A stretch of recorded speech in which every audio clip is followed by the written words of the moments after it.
আজকে 6 ডিসেম্বর সেই বাবরি মসজিদ হত্যার দিবস, বাবরি মসজিদ ধ্বংসের দিবস এবং সেই বাবরি মসজিদের অনুকরণে এখন তারা আরো একটি নতুন জায়গা দখল করতে চাচ্ছে।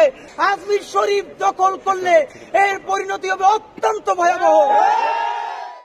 ভারত হার মানিয়েছে।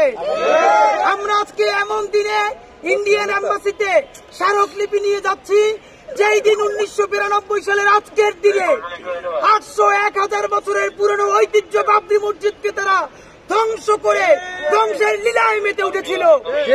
আপনারা জানেন গত অন্তত 1 শতাব্দীতে কোন ধর্মীয় উপাসনালয় উদযাপন করে রাষ্ট্রের মদদে, রাজনৈতিক দলের মদদে ভাঙা হয়েছে গত 100 বছরে পৃথিবীর ইতিহাসে এরকম নাই।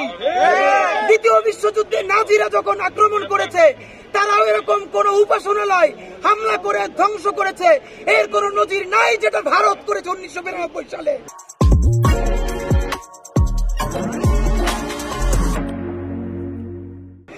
সুতরাং আমরা আপনাদেরকে বলতে চাই আজকে 6 ডিসেম্বর সেই বাবরি মসজিদ হত্যার দিবস, বাবরি মসজিদ ধ্বংসের দিবস এবং সেই বাবরি মসজিদের অনুকরণে এখন তারা আরো একটি নতুন জায়গা দখল করতে চাচ্ছে।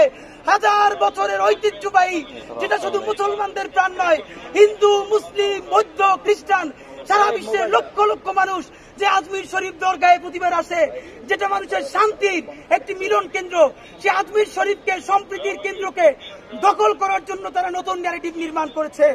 তারা বলেছে যে আজমির শরীফেও নাকি তাদের শিব মন্দির ছিল এবং তাদের আদালতে মামলা হয়েছে।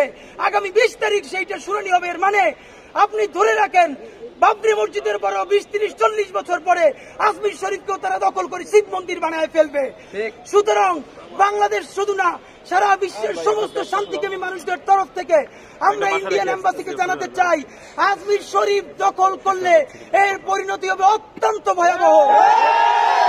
সারা পৃথিবীতে নাজিদেরকে মানুষ যেরকম থুতু ফেলে, আই রিপিট, দ্বিতীয় বিশ্বযুদ্ধের পরাজিত শক্তি নাজিদের গায়ে যেরকম থুতু ফেলে, ভারত যদি এই কাজ করে সারা বিশ্ব থেকে ভারতে থুতু এসে ভারত ভেসে যাবে।